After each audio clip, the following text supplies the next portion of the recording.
In the name of God, the compassionate, the merciful. Engineering Plasticity, Chapter 4, Constitutive Relations, Part 6. Continuing the subject of hardening rules, we deal with flow curve in this part. As you can see, we have the tensile test results, the curve for the tensile test results, but we have shown the curve just for the plastic part because we don't need the elastic part in here. So we have shown the plastic behavior of the material in the tensile test. Now, in order to model plastic deformation and hardening in a complex three-dimensional geometry, one will generally have to use but the data from a simple test. As you know, in a general case, we have three-dimensional loading, so a component, a mechanical component, or a part, or a structure will be under a complex load from every direction and all kinds of loadings, tensile, compressive, bending, torsion, shear, all kinds of loadings are applied in real physical problem. So how can we use a simple uniaxial tensile test to represent the flow curve? What do we mean by flow curve? That's what we mean by flow curve. How the material flows after the yield point, how the material flows. Okay, so this curve shows the flow of material. That's why we call it a flow curve. Now, the idea is to define a scalar effective stress sigma bar. Okay, effective stress sigma bar. As you can see, this is a uniaxial tensile test, so we have uniaxial stress. But here we have sigma bar. This is not uniaxial. This is called effective stress and a scalar effective plastic strain. So here we have plastic strain, okay, respectively of the stresses and plastic strains in the loaded body. Now we assume, this hypothesis is that we assume a plot of effective stress against effective strain. We can see it's very similar to that, except that here we have sigma bar, here we have sigma. This is uniaxial, but this is called effective stress. In fact, it's called equivalent stress also. It means that it is a stress like the uniaxial stress, but it is equivalent to all the stresses acting on the body, and this is a equivalent plastic strain or effective strain. In other words, it means that if we have stresses applied in different directions on a body, then we could represent it by a single stress, as though we are doing a uniaxial tensile test.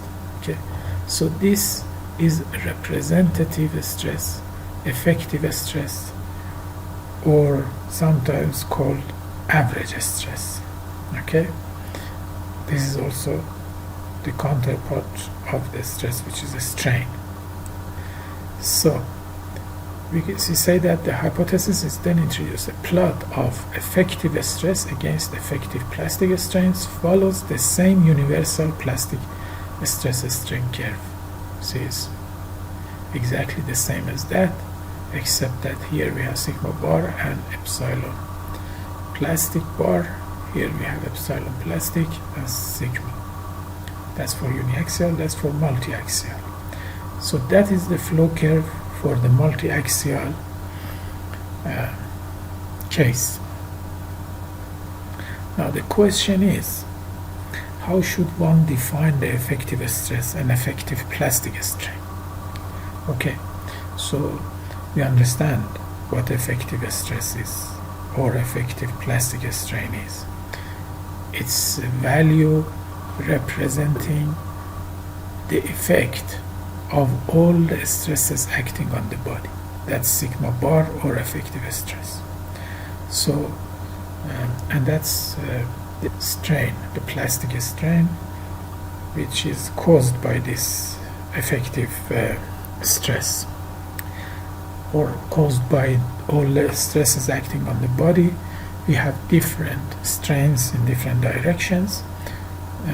So this strain, effective strain, represents the effect of all those strains in different directions with different amounts. So that's the question then. How do we obtain this sigma bar or sigma or epsilon bar? How do we determine them? Because we say that this value of sigma bar shows the effect of all the stresses acting in different directions and different magnitudes on the body. So how do we relate this sigma bar to those stresses acting in different directions with different magnitudes? How do we do that? So we go back to yield criteria, and we use a von Mises material with isotropic hardening.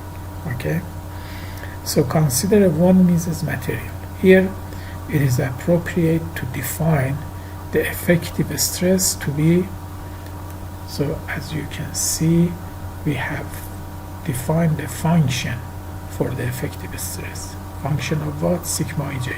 What is sigma ij? Different stresses acting on the body are sigma 1, sigma 1, 2, sigma 1, 3, etc. Okay, so that sigma bar takes into account all the stresses, and it's equal to root 3J2. That is the von Mises criteria. And here we have shown the effective stress and effective strain, and this is the gradient which is shown with H, which is hardening. This shows the hardening effect of the material, and that is the equation of this curve, the flow curve. Sigma bar equal to H epsilon bar P. Now this has the essential property that in the uniaxial case we have root 3J2 equal to Y. Okay, so if all the stresses are 0 except the uniaxial stress, then sigma bar will be equal to Y. For the effective plastic strain, because for the stress, effective stress, we can use the Mises criteria. But how about the effective plastic strain? One possibility is to define it in the following rather intuitive, non-rigorous way. What does that mean? It means that we are going to determine epsilon P, reasoning our way with the deviatoric stresses S and plastic strain increment tensor d epsilon P, because S, which is the deviatoric stress, and strain tensor d epsilon P, in fact the strain increment, have the same nature or character. How that is so? Let's see. In particular, the traces are 0, albeit for different physical reasons. What does that mean? It means that for the deviatoric stresses, we have J1 equal to 0. Why J1 is 0? J1 was what was J1? J1 was sigma 1 squared plus sigma 2 squared plus sigma 3 squared equal to 0, because we neglect the effect of the hydrostatic pressure. On the other hand, for the epsilon increment of strain, the epsilon II also is 0 because of material incompressibility in the plastic range. Because of volume constancy, we say that the volume is constant. If the volume is constant, then epsilon 1 plus epsilon 2 plus epsilon 3 is equal to 0, must be 0, because the change of the dimensions in all directions must come to 0 if we add them together. Otherwise the volume will change. So because we say the volume does not change under the effect of the stresses, then we say that the epsilon II is equal to 0. So this shows that they are of similar character. For this reason, one chooses the effective plastic strain increment to be similar function of d epsilon P as sigma bar is of Sij. Okay, sigma bar is a function of Sij according to von Mises criteria and isotropic hardening. If we use different yield criteria or different hardening rule, we will have similar relations. But here we are using the most common yield criteria, which is von Mises. And thus, in lieu of sigma bar root 3 over 2 Sij, we have d epsilon P bar C root d epsilon Ij bar P, d epsilon Ij bar P. Okay, so what does that mean? It means in place. In lieu means in place. Substitution.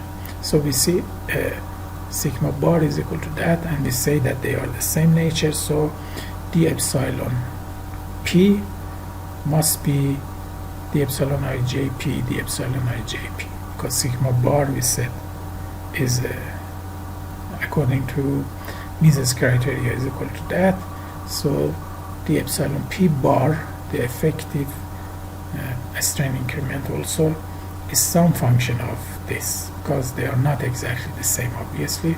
So this is some function of this. So we want to know what C is. One can determine the constant C by ensuring that expression reduces to d epsilon bar P equal to d epsilon 1P in the uniaxial case. Now, one thing we know for sure is that whatever relationship for the effective stress or effective plastic strain increment we consider, all kinds of loadings must be satisfied with those relationships.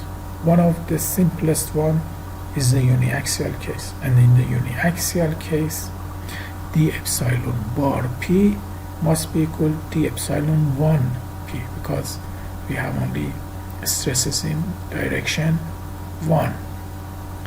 So the uniaxial case, we have these strains.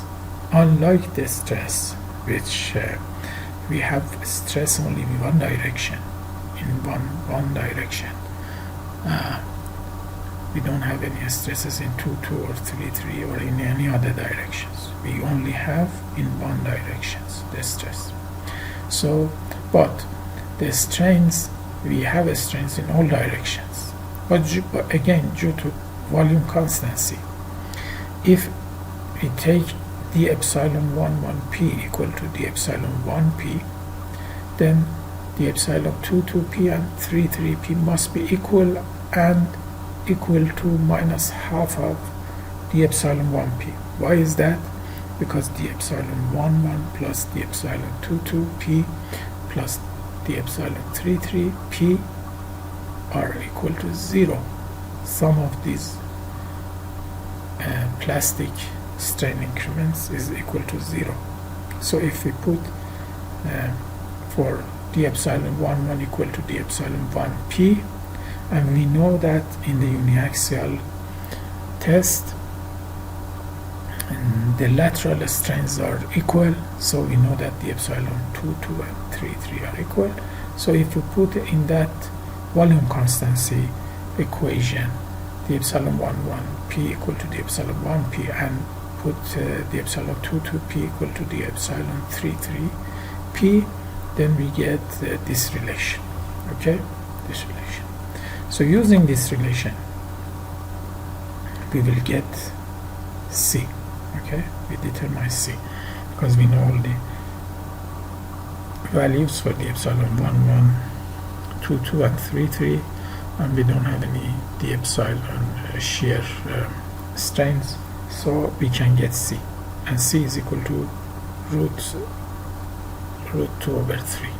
Okay, so if we bring it out of there, we get 2 over root 3. And also we can write down this relationship like that. Okay, this is very similar to the Mises criteria for the stresses. So the effective strain increment is equal to that, and the effective stress of course is a similar relationship. Now if you take the hardening for the uniaxial case, that's the hardening, that's the equation of this curve, shows the hardening of the material. H is a function of epsilon p. As we increase epsilon p, we need more stresses, so that means the material becomes harder. And also the slope of this curve, we take it as h equal to d sigma over d epsilon p, which we call it plastic modulus. Like the elastic modulus E, here the plastic modulus is h.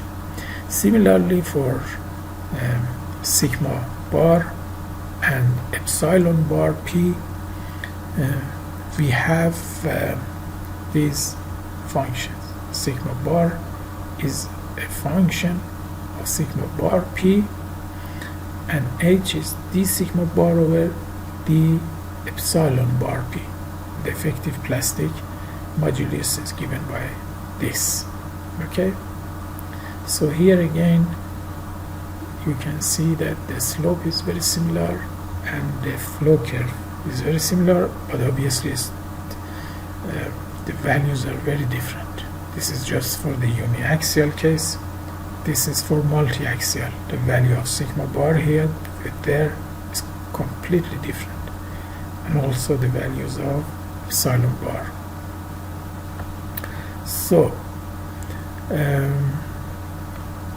we here again assume isotropic hardening, then the yield surface is given as this. We have obtained this before, okay, in previous slide, in previous parts, and with the definition of effective stress given as this, sigma bar is a function of sigma ij and is equal to root 3 j2 for von Mises criteria.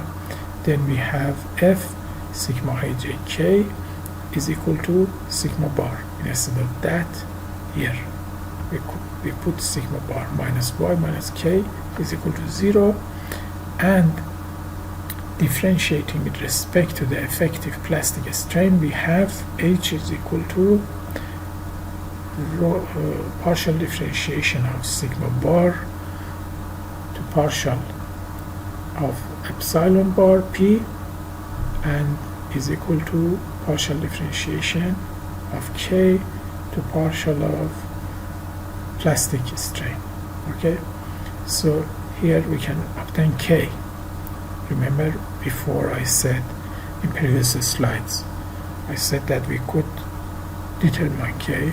That's how we determine k. So you can now see how the hardening parameter k evolves with deformation. As the deformation continues along this path, k also changes. So k here is a function of the effective plastic strain, and its functional dependence on the effective plastic strength is given by the plastic modulus H. Okay, because that the partial sigma bar to partial epsilon p bar is H. So here H, and H of course is the modulus of the universal flow curve.